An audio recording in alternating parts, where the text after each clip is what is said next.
Hello everyone. In this lecture we are going to learn about how to convert PSI to KPAWRT to ASME Section 8 Division 1. Our flagship courses are Master Static Equipment Design and PVElite, ASME Section 8 Division 2, and Master Welded Storage Tank, as per API 650. We have curated courses to suit your learning needs. So do visit our learning platform for more details on scootoid.thinkific.com. How you do conversion of pressure. Okay, it's very important. Now we are coming back to code. Okay, so can you convert 14.7 psi to kPa? Okay, so you can use the conversion factor whatever you want and then convert this. Okay, so now we are talking about if you are using ASME Section 8 Division 1, how you'll be converting 14.7 psi to kPa. That is the question. Okay, not the normal conversion. Okay. Convert 15 psi pressure to kPa.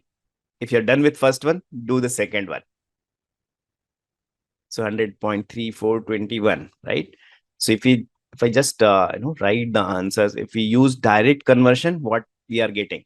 Okay, so first you might have got 101.3.3353 kPa, right? For second one, you might have got 103.421, right? This is what you'll be converting. Do you think as per ASME that is correct? Correct conversion of PSI to kPa? There are some guidelines. In normal scenario, yes, you can convert like this. But as per ASME, do you think this is the conversion? Do you guys think that will be the right conversion?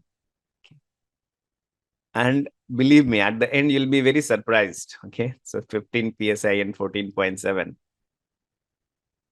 Okay, so now here comes the importance of significant figures. Okay, so ASME tells that you have to use the conversion by applying significant figure philosophy. Okay, now what is that?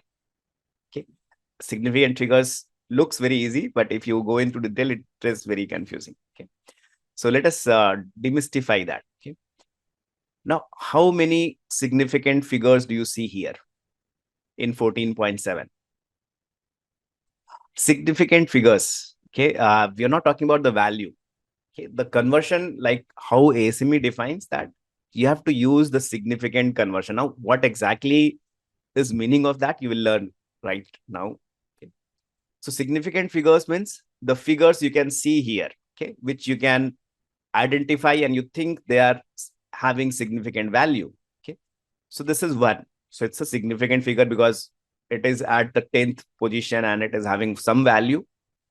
This is also a significant figure. It's 4. Okay.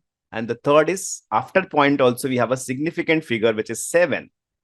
Okay. So there are 3 significant figures here.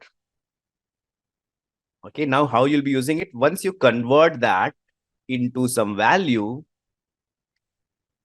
you will at least keep 3 significant figures here in the conversion. Whenever you are converting this, you'll be keeping at least 3 significant figures you will maintain. So now if we follow that philosophy, what will be my result of the conversion? Okay, and definitely we do rounding up, right? So rounding is required. You cannot go up to multiple decimals. You have to keep that's only 3 significant figures. Then what do you think will be the answer? Now it's 101. Okay, great. So everybody is clear how we have done for the first one. It's simple, 3 significant figures. So 3 figures we can see here. Even if you've not understood the significant figure till now, you'll be getting understanding of it in the second one. Okay. So guys, can you use the same philosophy and tell me what exactly the conversion will be for 15 PSI? Can you give me the value for 15 PSI? Great. So it's very simple. Okay. It's not that complicated also. So here, how many significant figures, guys? How many figures you can see which are significant? Like you can read. There are 2, right? 2 figures. So how many figures I'll be worried about when I convert? 10. Okay, the value will not be 10, but these are the two values which I'm pretty much concerned about. Okay, two figures.